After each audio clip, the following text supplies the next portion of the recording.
ಇರ್ಬೇಕು. ಇವ್ರು ಹೊಸ ಬಟ್ಟೆ ಅವ್ರು ಇದ್ರಾಗ ಉಟ್ಕೊಳಂಗಿಲ್ಲ, ಹೊಸ ಬಟ್ಟೆ ಉಡಂಗಿಲ್ಲ, ಬಿಸಿ ಆಹಾರ ಉಣಂಗಿಲ್ಲ, ಮತ್ತ ಚಲೋ ಮನಿ ಕಟ್ಕೊಂಡು ವಾಸಿಸಂಗಿಲ್ಲ, ಜೋಪುಡಿ ಇದ್ರೊಳಗ ಹಿಂಗ್ ವಾಸಿಸ್ಬೇಕು. ಮತ್ತ ಇದು ಮನುಷ್ಯನೇ ಅಲ್ಲ. ಅಕಸ್ಮಾತ್ ಅವ ಏನ್ ಕೆಲಸ ಮಾಡ್ಬೇಕಪ್ಪ ಅಂತಂದ್ರ ಈ ಮೇಲಿನ 4 ವರ್ಗಗಳು ಏನದಾವಲ್ಲ ಇವ್ರು ಸೇವಾ ಮಾಡ್ಬೇಕು. ಏನ್ ಸೇವಾ ಮಾಡೋದಂದ್ರ ಇವ್ರು ಕೃಷಿ ಕಾಯಕದಾಗ ಅನುಕೂಲ ಅಂತ ಸೇವಾ ಮಾಡ್ಬೇಕು. ಊರಾಗ ಯಾವ್ದ್ರೆ ದನ ಕರ ನಾಯಿ ಹಂದಿ ಏನ್ ಸತ್ತದ ಅದನ್ನ ಹೊರತಂದು ಮಾಡುದು ಇದ್ರ ಸೇವೆ ಮಾಡ್ಬೇಕು. ಇವ್ ಅಲ್ಲಿಂದ ಈಗೆಲ್ಲ ಗಡ್ರಗಳದ ಅವಾಗ ಹೆಂಗಿದ್ದಿಲ್ಲ, ಹಿಂಗು ಬಚ್ಚಲ ಇರ್ತಿದ್ವು. ಆ ಹಿಂಗು ಬಚ್ಚಲಗಳನ್ನ ತೆಗಿಬೇಕು. ಇವ್ರು ಸಣ್ಣ ಸುದ್ದಿ ಇರ್ತಿದ್ವು, ಅಪ್ಪನ್ನೆಲ್ಲ ತೆಗಿಬೇಕು. ಅದನ್ನ ಹೊತ್ಕೊಂಡು ಬರೋದು ಬಂಗಿಯವ್ರ ಹತ್ರ, ಅದನ್ನು ಬುಟ್ಟಿ ಒಳಗೆ ಹೊತ್ಕೊಂಡು ಒಯ್ದು ಊರೊಳಗೆ ಒಯ್ದು ಹಾಕೋದು. ಮತ್ತ ಇವ್ರ ಮೋತಿ ಯಾರು ನೋಡಂಗಿಲ್ಲ. ಇವ್ರು ಏನತ್ತಿದ್ರು ಅಸ್ಪೃಶ್ಯರ ಮುಖ, ಈ ಪಂಚಮರ ಮುಖ ಯಾರೂ ನೋಡ್ಬಾರ್ದು. ಯಾಕಂದ್ರೆ ಇವ್ರು ಮನುಷ್ಯರೇ ಅಲ್ಲ.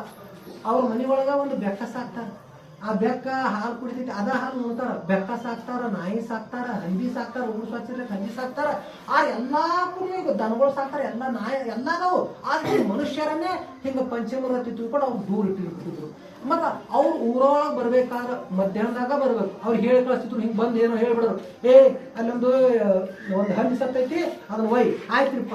ಅವ ಏನ್ ಮಾಡ್ಬೇಕು, ಮಧ್ಯಾಹ್ನದಾಗ ಬರ್ಬೇಕು. ಅಂದ್ರೆ ಅವನನ್ನೆಲ್ಲ ಇನ್ನೊಬ್ರು ಯಾರ ಮ್ಯಾಲೂ ಬೀಳಬಾರ್ದು. ಇವರೊಟ್ಟರು ಮನುಷ್ಯರೇ, ಅವನ ನೆಲ ಯಾರ ಮೇಲೆ ಮಧ್ಯಾಹ್ನದಾಗ ಬಂದು ಒಂದು ಗಡಿಗೆ ಕಟ್ಕೊಂಡ್ ಬರ್ಬೇಕು ಕೊಳ್ಳಾಗ. ನೀವೆಲ್ಲ ಈಗೆಲ್ಲ ನೀವೆಲ್ಲ ಬಹಳ ಭಾಗ್ಯವಾನ್ರದೇವು. ಯಾಕಂದ್ರ ಅಂಬೇಡ್ಕರ್ ತಂದೆಗಳು ನಮಗೆಲ್ಲ ಸ್ವತಂತ್ರವನ್ನು ಕೊಟ್ಟಾರೆ. ನಾವು ಬಹಳ ಭಾಗ್ಯವಾನ್ರದೇವು. ಇಲ್ಲ 100 ವರ್ಷದ ಹಿಂದಿಂದ ಕತಿ ಹೇಳಾಕತ್ತಿದ್ವಿ, ಬಹಳ ದಿವಸದ್ದಲ್ಲ, ಒಂದು 75-77 ವರ್ಷ ಅದ್ರ ಹಿಂದಿಂದ ಕತಿ ಹೇಳಾಕ್ತಿದ್ವಿ.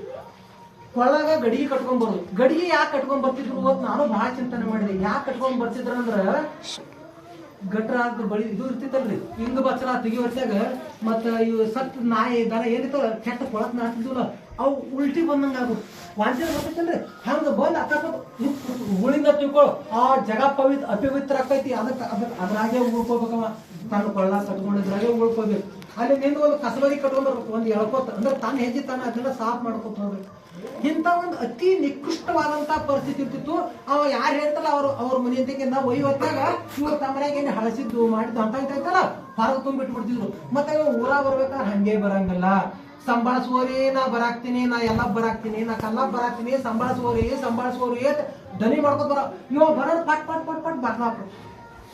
ಇವಾಗ ಅದು ಏನೈತಿ ಕೆಲಸ ಮಾಡಿ ಹೋಗಾದ್ರೆ ಏನು ಸತ್ತಿದ್ದು ಮಾಡಿದ್ದು ಅವ್ರ ಪುನವರಿಕೆಯರು ಏನ್ ತಿನ್ನೋದು ಇದು ಅದನ್ನೆಲ್ಲ ಮಾಡೋದು. ಮತ್ತ ಇವ್ರಿಗೆ ಯಾವುದೇ ಶಿಕ್ಷಣ ಇಲ್ಲ, ಯಾವುದೇ ಮತ್ತ ಸಂಸ್ಕಾರಗಳಿಲ್ಲ.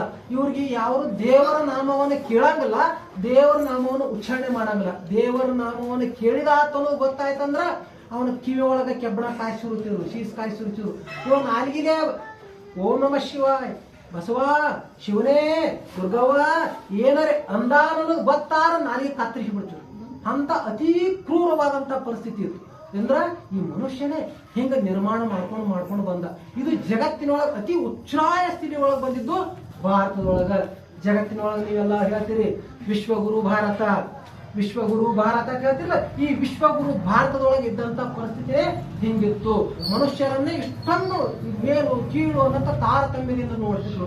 ಬಡವ ಬಲ್ಲಿದ ಇದೆಲ್ಲ ಹೋಗಲ್ಲ.